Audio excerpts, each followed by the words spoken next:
Olá, queridos irmãos e irmãs, sejam bem-vindos ao nosso canal e à reflexão diária de hoje, quarta-feira da quarta semana do Tempo Comum. Evangelho de hoje, Marcos 6, versículos do 1 ao 6. Naquele tempo, Jesus foi a Nazaré, sua terra, e seus discípulos o acompanharam.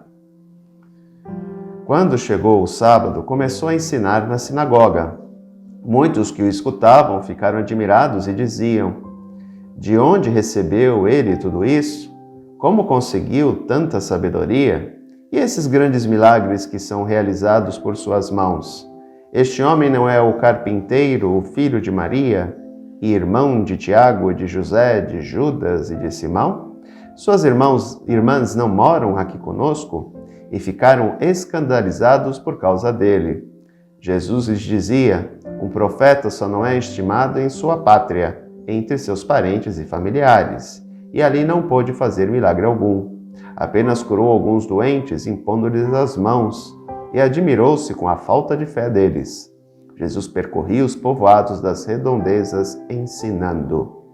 Aqui dois aspectos importantes para a reflexão de hoje. A primeira, esperava-se um Messias rei, um Messias glorioso, um Messias poderoso, um Messias do palácio, não Messias do meio do povo. Então, o que acontece? Se esperava alguém rico, alguém que fosse fazer a diferença na sociedade, ou seja, o Messias político.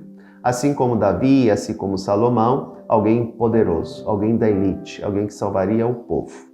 Tá? Então, essa foi a grande dificuldade para reconhecer em Jesus um homem do campo, um homem de uma cidade pequena, um homem sem poder, humanamente falando, sem poder político, sem poder financeiro, ou seja, um homem comum como todos os outros homens da região da Judéia.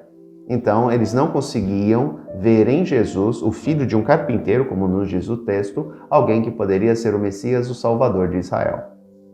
Entenda-se que a concepção de Messias era de salvação política, não de salvação espiritual ou de salvação religiosa. Porque os papéis eram bem definidos.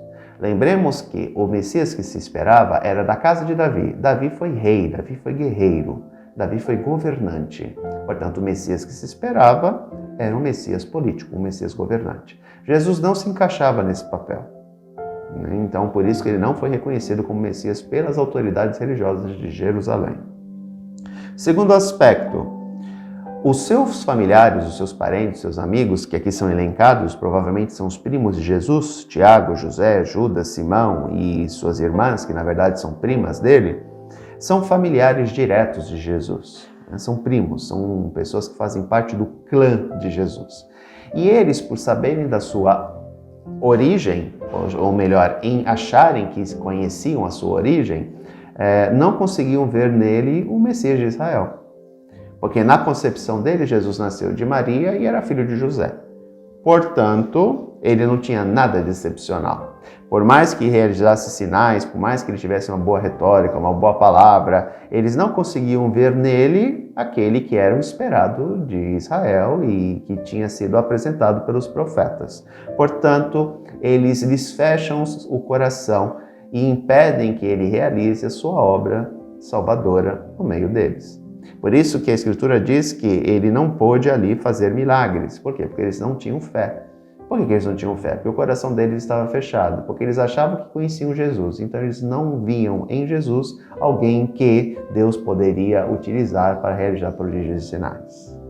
Então aqui fica um grande alerta para nós, né? Tomarmos cuidado muitas vezes por acharmos que conhecemos Jesus, né? Não. Jesus é aquele que veio para transformar a história da humanidade.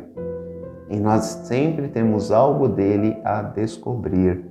Então devemos sempre manter essa comunhão de oração com Cristo, a fim de que o nosso coração não se feche à sua ação em nossa vida. Um grande abraço, até amanhã, se Deus quiser. Tchau.